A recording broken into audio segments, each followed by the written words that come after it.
Santo es tu nombre, Señor. Presencia de Dios que nos llena. Aleluya.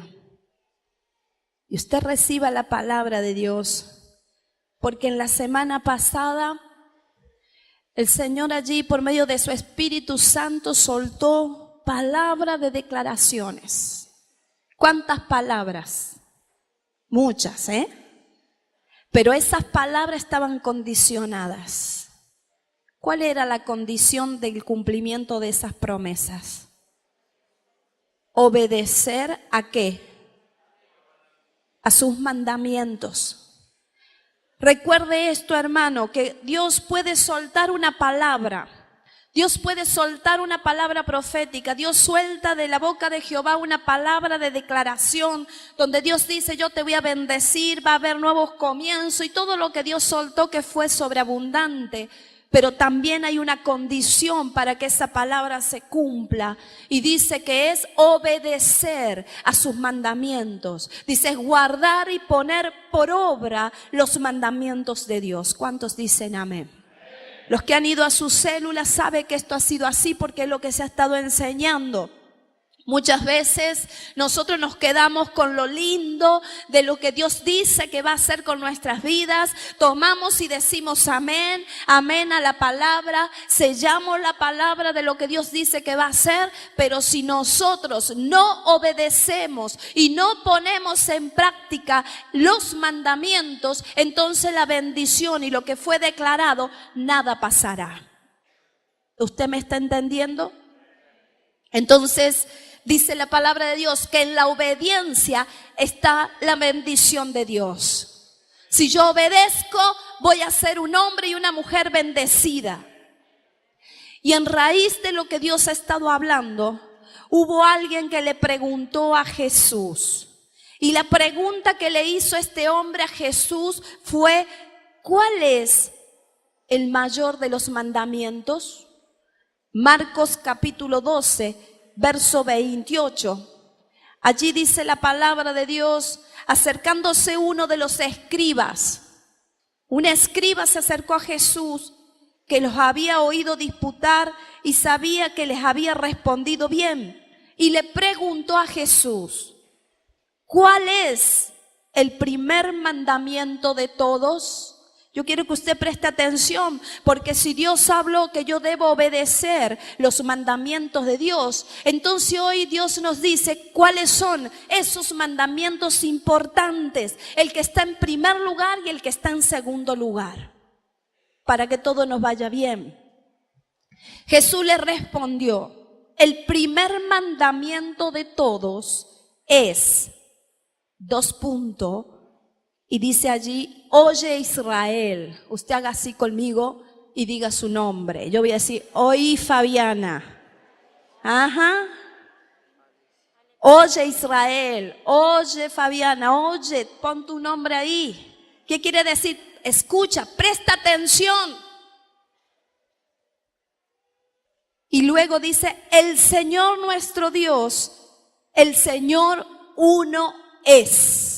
Repítalo conmigo: el Señor nuestro Dios, el Señor uno es. ¿Se acuerda por qué le hago repetir y declarar? Que aprendimos el domingo pasado. El poder está en mi boca. ¿Recuerda? Entonces vamos a declarar. Diga: el primer mandamiento es: el Señor nuestro Dios, el Señor uno es. Eso está diciendo: no hay otro fuera de Él. Él es el único Dios verdadero. Él es el único Señor de mi vida. Eso estamos declarando. Allí le estaba diciendo Jesús, verso 30: y amarás al Señor tu Dios con todo tu corazón y con toda tu alma y con toda tu mente y con todas tus fuerzas. Este es el principal mandamiento, iglesia.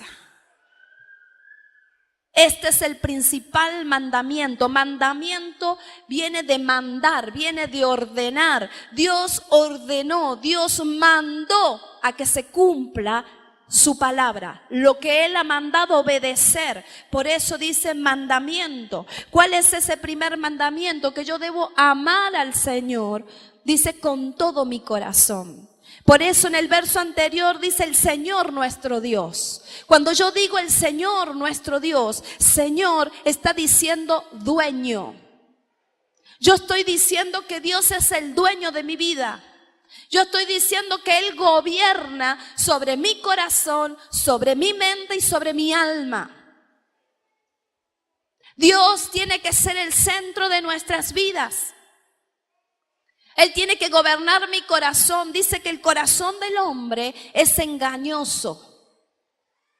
Si usted se deja guiar por lo que le dice el corazón, muchas veces le vamos a errar.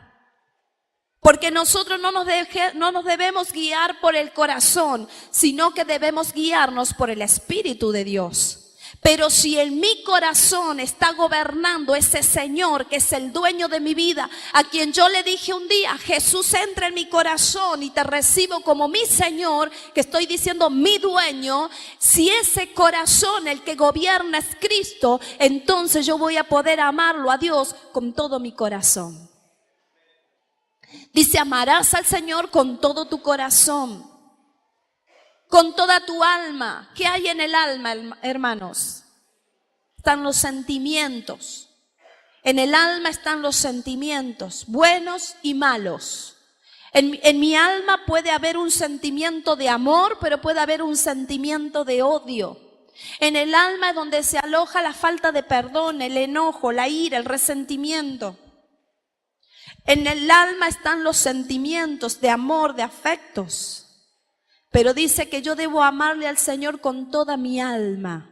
Es que en esa área de mi vida también tiene que ser Él el Señor de mi vida y el dueño de mi vida.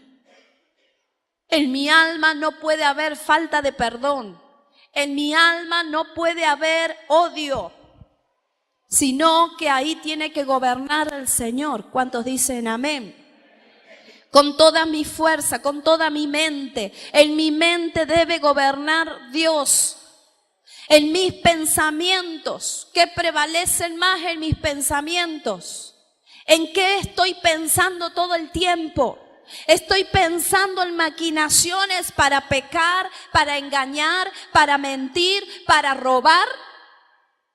¿O estoy pensando en Dios, en su palabra y meditando de cómo obedecer y agradarle cada vez más a Él? Es que en mis pensamientos y en mi mente, Él tiene que ser el Señor. Amén. Entonces dice el mandamiento, amarás al Señor tu Dios con todo tu corazón. No podemos tener un corazón dividido. Con toda tu alma, con toda tu mente, no podemos tener dividida nuestra alma y nuestra mente. Todo se lo tenemos que dar. ¿Qué es lo que Dios nos pide? Todo. Dios nos pide un corazón quebrantado, un corazón humillado, no un corazón orgulloso, soberbio, rebelde. Él nos pide todo. Y luego sigue hablando, verso 31. Y el segundo mandamiento es semejante. Amarás a tu prójimo como a ti mismo. No hay otro mandamiento mayor que estos. Entonces el escriba le dijo, bien maestro, verdad has dicho, que uno es Dios y no hay otro fuera de Él. Y el amarle con todo el corazón, con todo el entendimiento, con todo el alma y con todas las fuerzas, y amar al prójimo como a uno mismo, es más que todos los holocaustos y sacrificios. Entonces Jesús, viendo que había respondido sabiamente, le dijo, no estás lejos del reino de Dios. Y ya ninguno osaba preguntarle. Dice que el segundo mandamiento, diga conmigo, segundo mandamiento, amarás a tu prójimo como a ti mismo. Es decir, que yo debo amar a mi prójimo como a mí mismo. Acá hay gente que muchas veces le pasa que aman al prójimo, pero no se aman a sí mismos. Dicen amar al prójimo, pero a sí mismos no se aman. No se aceptan como creación de Dios. Entonces es algo que tenemos que revisar, porque Dios quiere que tú te ames, pero no ese amor de vanidad, no ese amor de ego, sino de amarte como Dios te ama. Y que ese mismo amor tú lo puedas hacer con el prójimo. Cuando tú te empiezas a examinar en esto, dices, ¿yo me amo? ¿Amo a mi prójimo? Y el prójimo es aquel que conozco, pero también el que no conozco. Es aquel que de pronto, como en este encuentro, todos los meses nos preparamos para los encuentros. Hay gente que ni conocemos que va a venir a los encuentros, pero nosotros nos preparamos para servir a nuestro prójimo. Y es allí cuando nosotros escuchamos los testimonios, como escuchábamos recién, y ellos decían qué buen equipo que hay, cómo nos hacen sentir, y sienten el amor y sienten la contención. Porque esta iglesia, esta casa, trabaja por el prójimo. Entonces, tenemos que tener en claro, porque si Dios me dice, oíd lo que yo te estoy diciendo, oigan cuál es el primer mandamiento y el segundo mandamiento más importante, usted va a recordar la palabra anterior, todo lo que Dios dijo, y usted se tiene que alinear a la palabra y decir, ¿cómo yo estoy en esto? ¿Yo estoy cumpliendo con este mandamiento? Y hubo alguien que le preguntó y dice, ¿quién es el prójimo? ¿Quién era su prójimo? Venga conmigo a Marcos, capítulo 10, verso 25. Y he aquí un intérprete de la ley se levantó y dijo para probarle. Mira quién iba a probar, a Jesús. Maestro, ¿haciendo qué cosa heredaré la vida eterna? Él le dijo, ¿qué está escrito en la ley? ¿Cómo lees? Aquel respondiendo dijo, amarás al Señor tu Dios con todo tu corazón, con toda tu alma y con todas tus fuerzas y con toda tu mente y a tu prójimo como a ti mismo. Fíjese que este intérprete de la ley conocía cuál era el mandamiento. Y le dijo, bien has respondido, haz esto y vivirás. ¿Qué le dijo Jesús?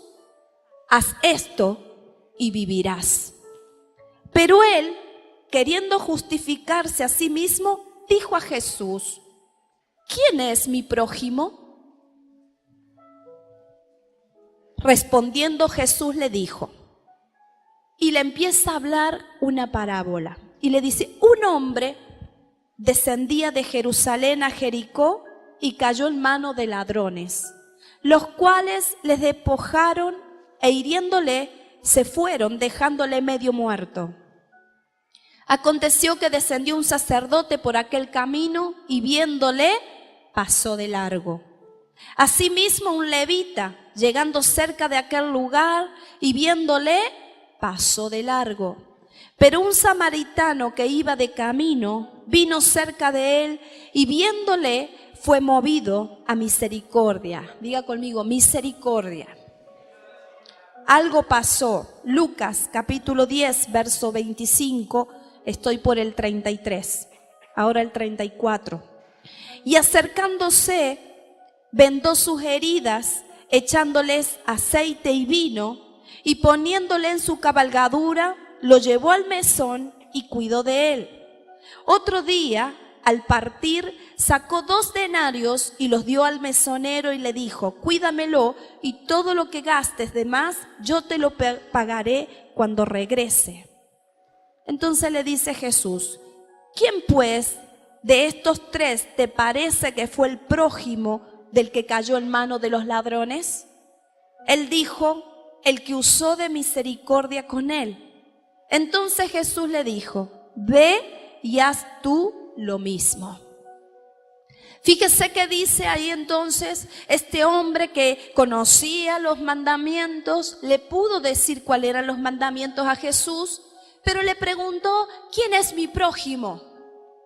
Y allí Jesús le empezó a hablar de esto y le hizo ver que un hombre tirado en el camino, medio muerto, dice que pasó un sacerdote, miró y siguió de largo, vino el levita, miró y siguió de largo, pero hubo alguien que fue movido a misericordia.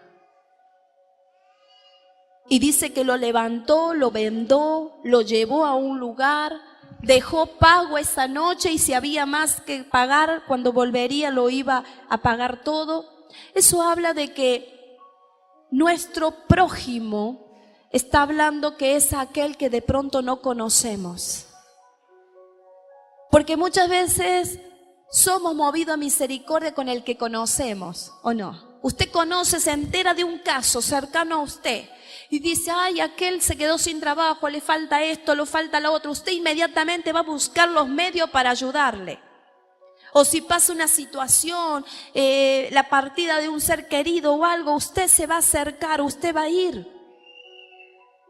Pero ¿qué pasa con aquel que usted no conoce? ¿Qué pasa con aquel que usted se encuentra en necesidad? ¿Qué hacemos? Y ahí es donde Dios nos habla y nos dice, tú tienes que saber, iglesia, quién es tu prójimo. Y cómo actuamos ante esa necesidad. Dice que este hombre, la diferencia fue que se quedó, se paró, vio la necesidad e hizo algo, fue movido a misericordia. Misericordia es una cualidad de Dios, donde uno allí ayuda a la persona en todos los aspectos, espiritual, desde un consejo, desde una oración, pero también desde la necesidad que esa persona puede tener, hambre, sed, frío, lo que sea. En ese momento vemos a Jesús dándonos una enseñanza de lo que es la misericordia. Misericordia es inclinación a sentir compasión por los que sufren y ofrecerles ayuda. Cuando esto no está en nosotros, hay indiferencia. Cuando en nosotros no está el sentir compasión por los que sufren o por los que necesitan de la ayuda, hay una indiferencia. La indiferencia es contraria a la misericordia. La indiferencia me hace ver mi familia, mi casa, lo que yo tengo, pero no puedo ver lo que a otro le pasa. Entonces este es un tiempo donde Dios nos habla y tenemos que romper con la indiferencia. La palabra misericordia proviene del latín misere, que significa miseria, necesidad. Y luego dice la palabra cordis, que significa corazón. Misericordia significa corazón. Es lo que expresa el corazón hacia lo demás. Eso es misericordia. Por eso es que Jesús estaba hablando de que el que marcó la diferencia fue el hombre que fue movido a misericordia. ¿Sabe que Dios es un Dios misericordioso? ¿Sabe que Dios fue movido en misericordia el día que Él nos vio a nosotros en la dificultad? En el día malo, cuando estábamos perdidos sin Él, sin rumbo, quizás con pensamientos de muerte, Él tuvo misericordia por nosotros. Él vio nuestra miseria, pero su corazón fue movido para con nosotros. Cuando dicen gloria a Dios, diga gracias Señor porque tuviste misericordia conmigo. Dígalo, gracias Señor porque tuviste misericordia conmigo. Allí en Mateo, capítulo 25. Nos sigue hablando la palabra, Mateo 25, desde el verso 31.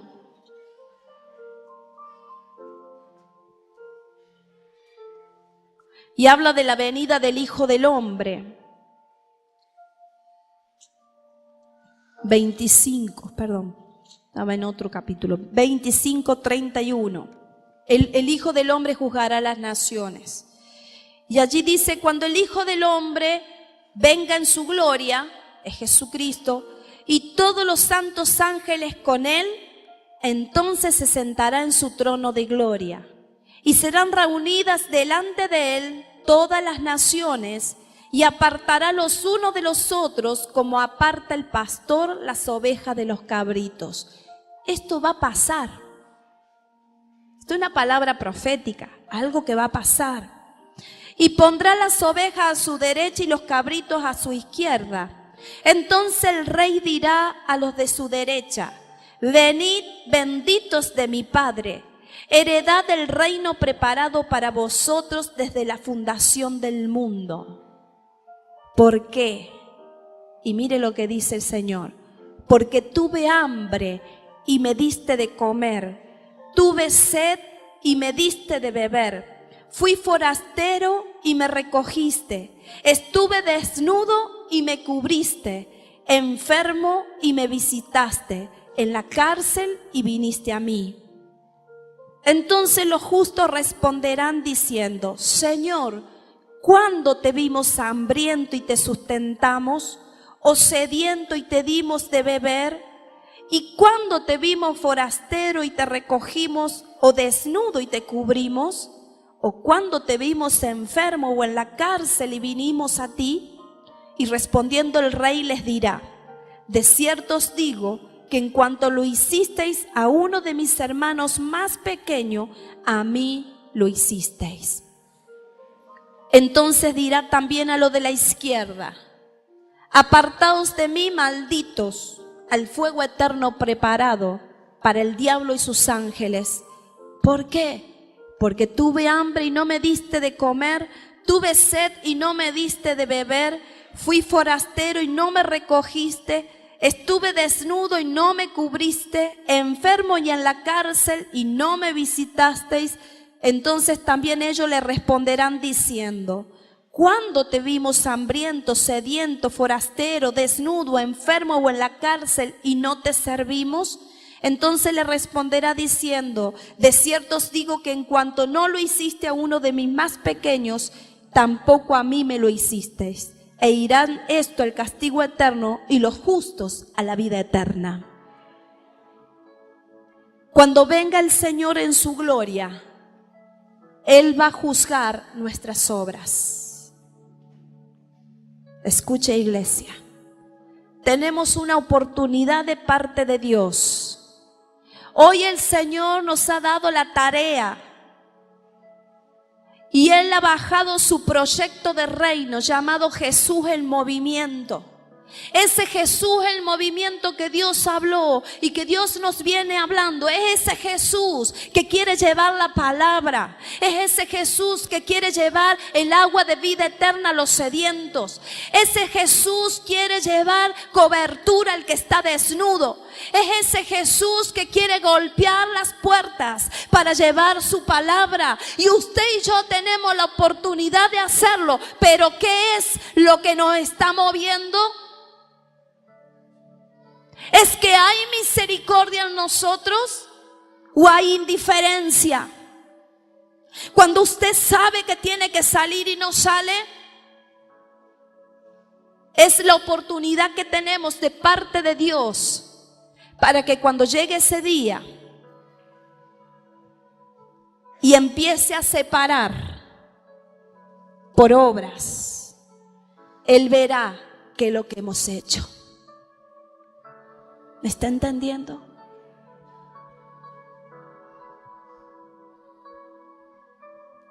Hay obras que hacer aquí en la tierra. Jesús se quiere mover. Él quiere llegar donde está la necesidad. Y Él lo hace a través de nosotros, sus hijos. Entonces no podemos perder de vista lo que Dios quiere hacer con Jesús el movimiento. Él nos ha dado la tarea y lo debemos cumplir. Allí en Santiago, capítulo 2, verso 14. Hermanos míos, ¿de qué aprovechará si alguno dice que tiene fe y no tiene obras? ¿Podrá la fe salvarle?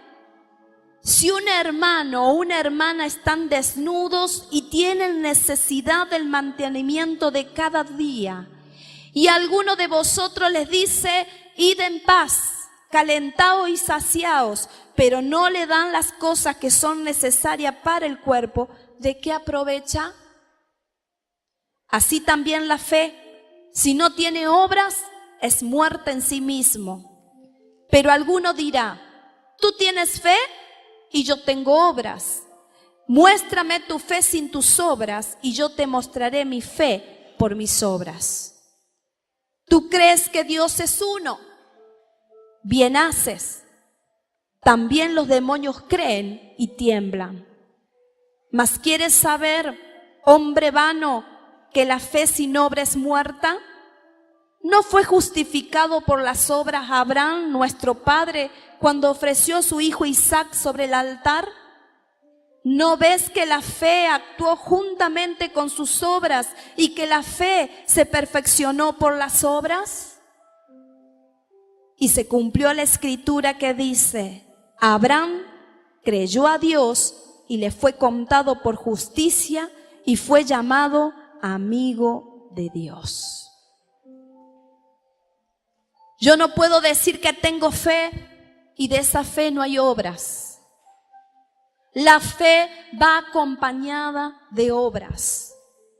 Yo debo moverme en misericordia, porque si nosotros hemos dicho que nuestro modelo a seguir es Jesús, ¿qué haría el Señor? Pregúntese, ¿qué haría el Señor ante una necesidad? ¿No haría lo que hizo el samaritano? ¿No haría el Señor de sanar esas heridas, de derramar de esas vendas que representa el amor de Dios sobre él?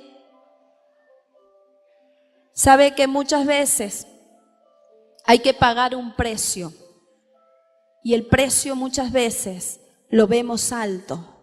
Pero yo te pregunto, ¿cuánto más pagó nuestro Señor por nosotros? Cierra tus ojos unos instantes. Quiero que medites en la palabra. Señor, ¿cómo está mi corazón?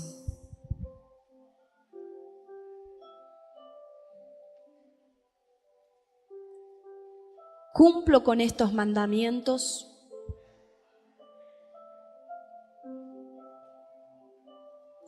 Si no he cumplido, te pido perdón.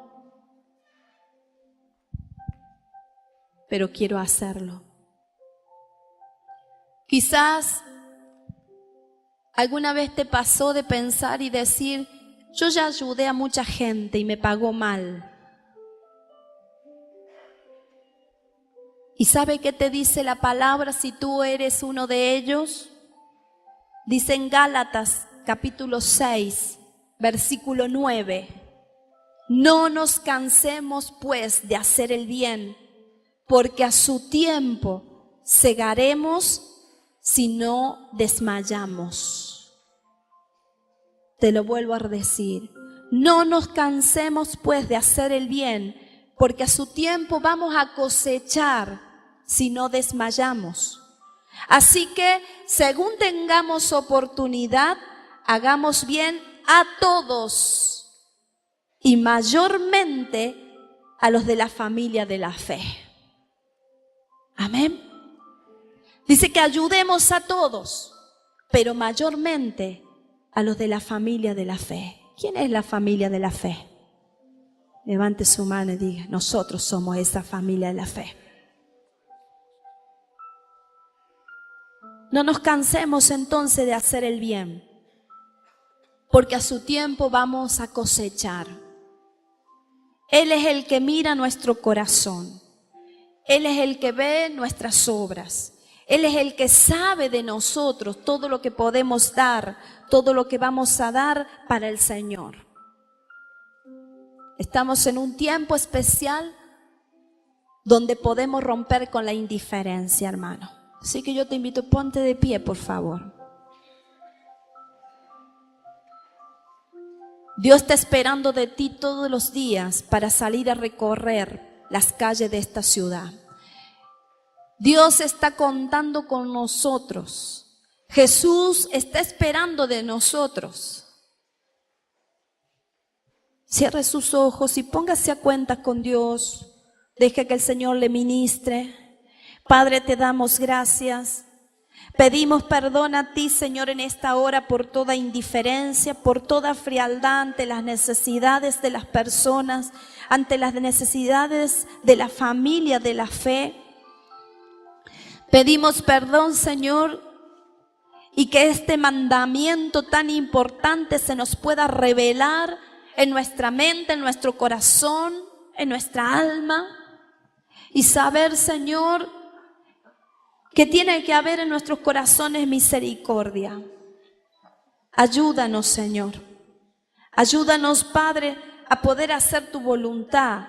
Ayúdanos, Señor, a no distraernos, a no desenfocarnos y poder apartar, aunque sea 1 hora de la mañana, 1 hora de la tarde, aunque haga frío, poder ir y tocar la puerta de aquellos que están como ese hombre tirado en el camino. Hay personas en esta ciudad que están con deseos de matarse, pero alguien llegó y le habló de Cristo. Y hoy tenemos un testimonio. Sé que ahí uno de los que ha ido al encuentro fue un joven que fue ganado allí con Jesús el movimiento, alguien que se quería quitar la vida. Y hoy puede confesar a ese Dios vivo. Es que Jesús llegó a través de alguien. Es que Jesús está viendo la condición de nuestra sociedad, que está como ese hombre tirado en el camino medio muerto. Gente esclava de los vicios que no puede salir. Gente que está con depresión. Quizá tú eres un testimonio de vida de lo que Dios hizo. Por eso nunca te olvides de donde Dios te sacó. Pero hay otros como tú que necesitan ser libres, que necesitan de la palabra, que necesitan de que tú y yo nos movamos a misericordia y podamos hacer la obra. Levante sus manos al cielo.